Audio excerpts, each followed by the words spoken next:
Good morning बच्चों। आज हम क्या करने वाले, ओसी स्टार्ट करेंगे। OC M means organisation of commerce and management. ठीक है, तो 11th में आपको OC organisation of commerce and management था। ठीक है, उसका जो लास्ट लेसन हमने पढ़ा था मैनेजमेंट, इंट्रोडक्शन ऑफ मैनेजमेंट, जिसमें हमने क्या किए थे, मैनेजमेंट, उसके फीचर्स, उसके इंपॉर्टेंस फीचर्स के वो पढ़े थे और लेवल ऑफ मैनेजमेंट पढ़े थे। अभी उसके आगे का जो लेसन है, ठीक है, प्रिंसिपल ऑफ मैनेजमेंट, ये क्या है आज हम स्टार्ट करेंगे, जो 12th स्टैंडर्ड में आपको है। ठीक है, तो प्रिंसिपल ऑफ मैनेजमेंट होते क्या है, तो प्रिंसिपल में so general rules and regulation, principle होता है रूल्स एंड रेगुलेशन होते हैं। ठीक है, so in the case of principle of management, so principle of management is also general rules and regulation which guide the manager to managing his subordinates, his managerial peoples while managing his organizations. ठीक है, it is a just general guidelines, मतलब एक general guidelines है। General मतलब होता है जो सामान्य है, नॉट अ सेक्रेटरी। सेक्रेटरी मतलब क्या होता है, लीगल, मतलब वो आपको कंपलसरी फॉलो करने होते हैं। ठीक है, नहीं फॉलो के आपको फाइन और पेनल्टी लगती है। लेकिन ये जो जनरल गाइडलाइंस है, जनरल रूल्स एंड रेगुलेशंस है, this rules, this principle be followed by the manager while managing his subordinate, while managing his business to become a more successful. ठीक है, सो ये जो प्रिंसिपल्स है, ठीक है, it is written by the Henry Fayol. His period is 1841-1925 इसका duration है। ठीक है, ये एक फ्रेंच माइनिंग इंजीनियर है who turn leading industrialist and to the successful manager. वो क्या था, एक बहुत ही बड़ा इंडस्ट्रियलिस्ट था, मतलब औद्योगिक था, प्लस सक्सेसफुल मैनेजर था। ठीक है, जब वो क्या करता है, he is working in the mining. ठीक है, माइनिंग इंजीनियरिंग में माइनिंग का वर्क करता था। तो जब वो वर्क करता था, he have found the number of difficulties in managing the peoples, then from his difficulty find the solution. ठीक है, हर एक डिफ़िकल्टी के लिए उसने सॉल्यूशन फाइंड आउट किया और उसने क्या किया, अलग अलग डिफ़िकल्टी के लिए अलग अलग जो प्रॉब्लम्स जब वो मैनेज करता है, तो मैनेजमेंट करते वक्त उन्हें अलग अलग एक्सपेरिमेंट किया और अलग अलग ऑब्जर्वेशन किया। उस ऑब्जर्वेशन के बेस पे उसने 14 प्रिंसिपल मैनेजमेंट के बताया। ठीक है, उस 14 प्रिंसिपल जो मैनेजमेंट के उसने दिए, 14 प्रिंसिपल जो मैनेजमेंट के उसने दिए, इसलिए उस he is called as a father of modern management. ठीक है, उसके मैनेजमेंट थॉट के बेस पे उसको मैनेजमेंट का फादर बोला जाता है। सो फ्यूअल के जो 14 प्रिंसिपल ऑफ मैनेजमेंट है, उसमें जैसे principle of division of work, principal of authority and responsibility, principal of discipline, principal of unity of command, principle of unity of direction, principle of subordination of individuals interests to the organization interest, principle of centralizations, principle of remuneration, principle scalar chain, principle of order, principle of equity, principle of stability of tenure, and principle of the initiative, और last है principle of spree de corps means for teamwork. So they are the 14 principle of management. ठीक है, तो अब हम क्या कर रहे हैं, प्रिंसिपल ऑफ मैनेजमेंट स्टार्ट करते हैं। So very first principle of management, that is a division of work. उसका पहला प्रिंसिपल क्या है, डिवीजन ऑफ वर्क। ठीक है, वर्क मतलब काम, काम को क्या करो, डिवाइड करो। ठीक है, according to this principle the work is divide the different kind such as a technical, financial, commercial, security, operations, accounting, managerial etcetera. ठीक है, फ्यूअल ने इस प्रिंसिपल में क्या बताया कि जो भी काम है आप क्या करो, डिवाइड कर दो। ठीक है, देखो अभी क्या होता है, बिजनेस में अलग अलग डिपार्टमेंट होते हैं। ठीक है, प्रोडक्शन, मार्केटिंग, एचआर, फाइनेंस, ऐसे अलग अलग डिपार्टमेंट होते हैं।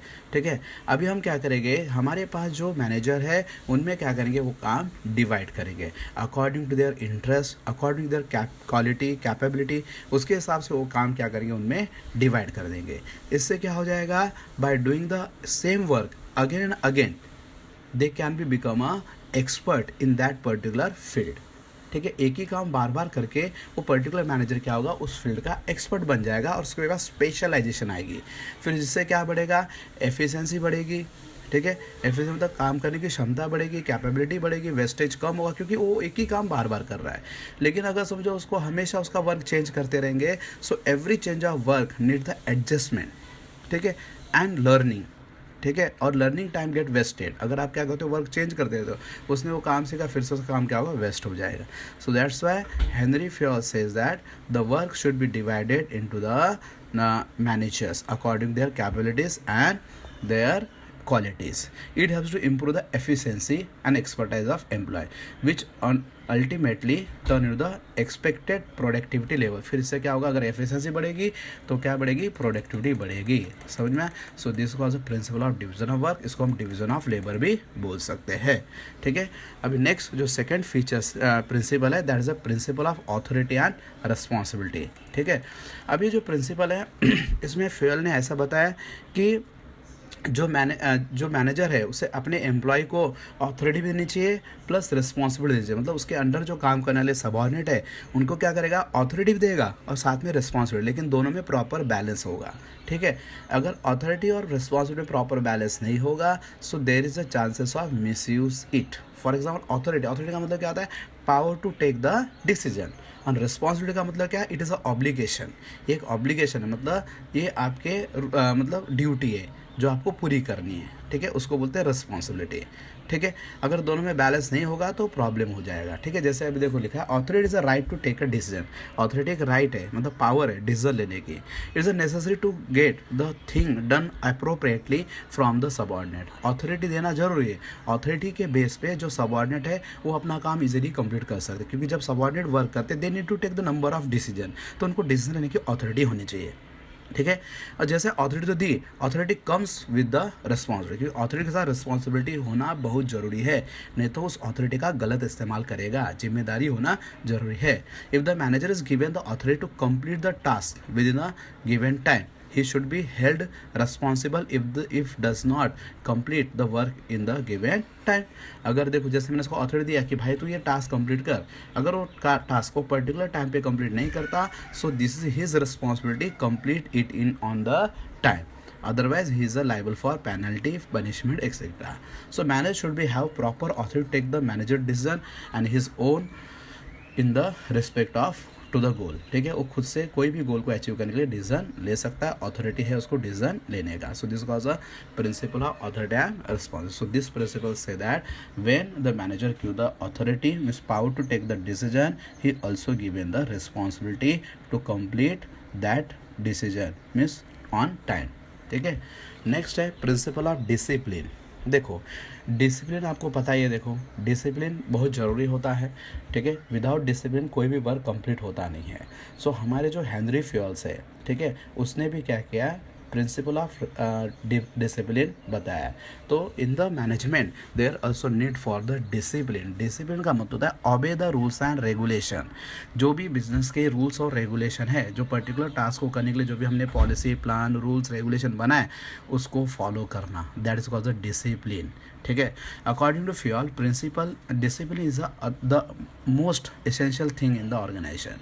Employ must be obey and respect the rules that govern by the organisation. मतलब ऑर्गेनाइजेशन के जो भी रूल्स रेगुलेशन है उसे क्या करना चाहिए, एम्प्लॉय ने ओबे करना चाहिए, उसे मानना चाहिए, प्लस उसको रिस्पेक्ट भी करना चाहिए। So discipline have to achieve the goal in the organization. Discipline है तो हम गोल को अचीव कर सकते हैं। ठीक है, क्योंकि अगर आप प्रॉपर डिसिप्लिन को फॉलो करके आप काम करोगे so you should be achieve your goal also. ठीक है, so good discipline is a result of the effective leadership. ठीक है, अगर ऑर्गेनाइजेशन में अच्छा डिसिप्लिन मेंटेन हो रहा है तो एक मैनेजर को शो करने के लिए हेल्प होता है कि वो अच्छा लीडर है। ठीक है, there must be clear understanding between the management and worker regarding the organization rules. ठीक है, अभी मुझे डिसिप्लिन मेंटेन करना है, समझो मेरा क्लासरूम है, मुझे अपनी क्लास में डिसिप्लिन मेंटेन करने हैं, तो मेरे क्लास के सारे रूल्स रेगुलेशन मुझे तुम्हें मीन्स प्रॉपरली एक्सप्लेन करके तुम्हें अंडरस्टैंड करवा के देना चाहिए, जिससे क्या होगा आपको रूल्स और रेगुलेशन को फॉलो करोगे। ठीक है, so basic discipline should be observe at all level of management. देखो डिसिप्लिन जब हम फॉलो करते हैं तो discipline must be flow from top level to lower level. ठीक है, हर एक लेवल पे होता है और top level to lower level पर होता है। जैसे मैं टॉप लेवल पे डिसिप्लिन रहूँगा तो अल्टीमेटली मिडिल लेवल के लोग डिसिप्लिन रहेंगे, मिडिल लेवल के लोग डिसिप्लिन होंगे तो अल्टीमेटली सबऑर्डिनेट भी डिसिप्लिन हो गए। सो इससे क्या होगा, ओवरऑल ऑर्गेनाइजेशन में डिसिप्लिन मेंटेन होगा। So discipline must be in the organisation. Next fourth principle है principle of unity of command. देखो यूनिटी ऑफ कमांड, कमांड मतलब क्या करना, ऑर्डर देना। ठीक है, किसी को क्या करना, ऑर्डर देना, इसको बोलते हैं यूनिटी। और यूनिटी मतलब सिंगल। ठीक है, ऑर्डर कौन देगा, सिंगल पर्सन देगा। Each member of organization should receive the order from only one superiors. ठीक है, आपको एक ही सुपीरियर से क्या मिलना चाहिए, ऑर्डर मिलना चाहिए। ठीक है, this principle helps to managing the conflict and solving the dispute among the people in the organization. ठीक है, अगर एक ही पर्सन तुमको कमांड करेगा तो तुम्हारे बीच के जो कॉन्फ्लिक्ट है हाँ, और प्लस हमारे जो प्रॉब्लम्स है, उस डिस्प्यूट्स है, उसको आप इजीली सॉल्व कर सकते हो। It is also has to avoiding confusion avoid हो जाता है। समझो अभी मैं पर्सन हूँ, मेरे को 4 लोग क्या कर रहे हैं, कमांड कर रहे हैं, तो मैं क्या होगा, कन्फ्यूज़ हो जाऊँगा, मुझे किसका कमांड सुनना चाहिए और किसका कमांड मैं फॉलो करूँ।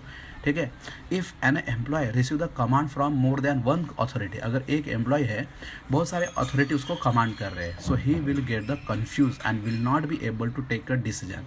अगर उसको बहुत सारे लोग कमांड कर रहे हैं तो कन्फ्यूज़ हो जाएगा। ठीक है, वो फिर क्या करेगा, कमांड को अंडरस्टैंड नहीं कर पाएगा और कंफ्यूज हो जाएगा। ठीक है, सो इससे क्या होगा, he will not be able to take the decision and whose order will to be follow, किसका ऑर्डर करो फॉलो करो उसको समझ में नहीं आएगा। So this is wrong approach. फिर इससे क्या होगा, रॉन्ग अप्रोच जाएगा। For this organization hierarchy should be well defined, इसलिए हायरार्की मतलब लेवल। ठीक है, top level, middle level, hierarchy of management, कौन किसको कमांड करेगा, कौन किसको डायरेक्शन देगा, कौन किसको कंट्रोल करेगा, ये सब ऑलरेडी क्या होता है, हायरार्की डिसाइड होती है, लेवल पहले से डिसाइड होते हैं। तो उस लेवल के हिसाब से जैसे टॉप लेवल का मैनेजर मिडल लेवल को ऑर्डर देगा, मिडल लेवल का लोअर लेवल को करेगा।